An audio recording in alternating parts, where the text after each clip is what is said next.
우리 외갓집은 나가노의 산골짜기에 있다. 내가 초등학교 3학년 때 여름방학에 외갓집으로 놀러간 적이 있었다. 그곳은 산속이라 산이랑 논밭밖에는 없고 사람도 별로 안 사는 마을이었다. 아침 저녁으로 버스가 2번 왔다 갔다 하는 것 외에는 다른 교통수단도 없는 완벽한 벽지였다. 평소라면 그런 시시한 곳에는 가지 않았겠지만 그 해만큼은 친한 친구가 가족여행을 떠나는 바람에 나도 부모님에게 끌려 나서게 됐던 것이다. 하지만 아니나 다를까 너무 심심했었다. 가게에서 과자라도 사 먹으려 해도 가장 가까운 슈퍼까지 차를 타고 1시간은 나가야 하는 곳이었다. 그나마도 아버지는 모처럼 푹 쉬러 왔으니까 너도 그냥 쉬어 라고 하실 뿐이었다. 딱 한 가지 다행이었던 것은 옆집에 나랑 동갑인 남자아이가 놀러와 있었던 것이다. 그 나이 또래는 처음 보는 사이라도 이상하게 쉽게 친해져서 나와 그 아이 K는 금세 매일같이 함께 놀게 되었다. 물론 그런 시골에는 논다고 해봐야 모험이라고 생각하고 근처를 쏘다니는 것뿐이지만 우리 가족은 일주일 정도 머물 예정이었다. 그리고 그 사건은 아마 3일째 되던 날 일어났던 것으로 기억한다. 오후 3시가 지나 점점 해가 뉘엿뉘엿 기울기 시작할 무렵 나와 K는 지금까지 가본 적 없던 산에 들어갔다. 처음에는 사람들이 지나다니는 길로 올라갔지만 어느새 짐승들이나 다닐 법한 길에 들어서 있었다. 저게 뭐지? K가 가리키는 쪽을 보니 비석 같은 것이 세워져 있었다. 종종 마을에서 볼 수 있는 도조신 같은 느낌의 50cm 정도 되는 것이었다. 오랜 세월 비바람에 시달렸는지 이끼가 잔뜩 껴 있었다. 나와 K는 자세히 보기 위해 손과 나뭇가지로 이끼와 진흙을 떼어냈다. 역시 도조신 같은 것이지만 뭐랄까 조금 달랐다. 보통 도조신은 남녀들이 사이좋게 달라붙어 있는 모습을 조각하기 마련이다. 하지만 그 비석은 4명의 사람이 서 있는 채로 서로 얽혀 괴로운 표정을 짓고 있는 모습이 조각되어 있었다. 나와 K는 섬뜩해져서 가자 라고 말하며 일어섰다. 근처는 어느덧 상당히 어슴푸레해져 있어서 나는 한시 바삐 돌아가고 싶었다. 뭔가 있어. 내가 K의 손을 잡아당기며 걸어 나가려는 순간 K가 비석 아래에서 무엇인가를 찾아냈다. 오래된 사방 4cm 정도 되는 크기의 나무 상자였다. 반쯤 지하에 묻힌 채 반만이 지상으로 모습을 드러내고 있었다. 뭘까? 나는 왠지 싫은 예감이 들었지만 K는 상관하지 않고 그 상자를 파냈다. 꺼낸 나무 상자는 이미 낡아서 여기저기 나무가 썩어 들어가 너덜너덜한 모습이었다. 표면에는 무엇인지 모를 옵감 같은 것이 감겨 있었고 거기에는 먹으로 무엇인가 글자가 써져 있었다.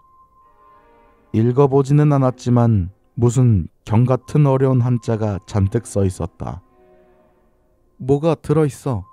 K는 상자의 좀먹은 부분으로 안을 들여다보고 상자를 열기 시작했다. 안에서 나온 것은 벨벳 같은 검은색으로 윤이 나는 끈이 묶인 팔찌 같은 것이었다. 직경 10cm 정도였던 것으로 기억한다. 팔찌 중간중간에는 5개의 검은 돌이 박혀 있었다. 돌은 완전히 둥근 모양으로 거기에도 알 수 없는 한자가 적혀 있었다. 그것은 도저히 흙 속에서 꺼낸 것이라고는 믿을 수 없도록 반짝반짝 빛나고 있었다. 매우 아름다우면서도 어쩐지 기분 나빴다. 이거 내가 찾아냈으니까 내 거야? K는 그렇게 말하면서 그 팔찌를 손목에 차려 했다. 하지마. 나는 기분 나쁜 예감에 반쯤 울면서 말리려 했지만 K는 그만두려고 하지 않았다. K가 팔찌를 끼는 순간 기묘한 새의 울음소리가 산속에 메아리 쳤다. 이미 주변은 깜깜했다. 나와 K는 기분이 나빠져 당황해서 집으로 뛰어갔다. 집 근처까지 와서 나와 K는 손을 흔들고 각자의 집으로 들어갔다. 그때 이미 나는 그 팔찌에 관한 것은 잊고 있었다. K의 집에서 전화가 온 것은 그날 밤 늦게였다. 10시가 지나서도 깨어있다가 어머니에게 빨리 자라니까 라고 혼나고 있을 무렵이었다. 매우 소란스럽게 오래된 다이얼 전화가 울렸다. 누구람, 이런 늦은 시간에. 할아버지가 투덜거리면서 전화를 받으셨다. 전화를 건 것은 아무래도 K의 아버지인 것 같았다. 멀리서 봐도 저녁에 반주로 한 잔 걸쳐서 붉게 물든 할아버지의 얼굴이 순식간에 새파래지는 것이 보였다. 전화를 끊고 할아버지는 무서운 기세로 누워있는 나에게 달려오셨다. 할아버지는 나를 억지로 일으키고 에이야, 너 오늘 어디 갔었던 게냐? 뒤에 갔던 거냐? 산에 올랐던 거냐? 할아버지의 기세에 놀라면서도 나는 오늘 있었던 일을 모두 말했다. 할아버지의 목소리에 놀라온 할머니와 어머니도 이야기를 듣자 얼굴이 새파랗게 변해 있었다. 할머니는 설마 라고 망연자실하셨고 어머니는 미신이 아니었어? 라고 중얼댔다. 나는 뭐가 뭔지 모르겠어서 그저 멍하니 있을 뿐이었다. 아버지도 무슨 일인지 잘 모르는 것 같았지만 할아버지와 할머니, 어머니의 심각한 모습에 차마 물어보지를 못하는 것 같았다. 우선 나와 할아버지, 할머니가 K의 집으로 가게 되었다. 할아버지는 집을 나서기 전에 어디엔가 전화를 했다. 무슨 일인지 놀란 아버지도 따라 나서려 했지만 어머니와 함께 집에 남으라는 할아버지의 말에 남았다. K의 집에 가까이 가자 지금까지 맡아본 적이 없는 기분 나쁜 냄새가 났다. 먼지가 많은 곳에서 나는 시큼한 것 같은 냄새였다. 지금 생각해보면 그것이 고기 썩는 냄새였던 것 같다. 야, K야, 정신 차려. 안쪽에서는 K 아버지의 고함 소리가 들려왔다.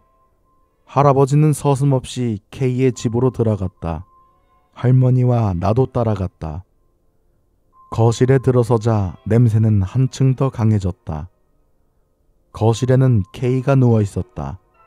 그리고 그 거실에 K의 아버지, 어머니, 할머니가 필사적으로 무엇인가를 하고 있었다. K는 의식이 없는 것인지 눈은 뜨고 있었지만 초점이 맞지 않았다. 입은 반쯤 열린 채로 흰 거품을 질질 흘리고 있었다. 자세히 보니 다들 K의 오른팔에서 무엇인가를 떼어내려는 것 같았다. 그것은 내가 잠시 잊고 있던 그 팔찌였다. 하지만 아까 전 보았을 때와는 그 모습이 달랐다. 예쁜 끈은 사라지고 돌 하나하나가 K의 팔에 박혀 있었다.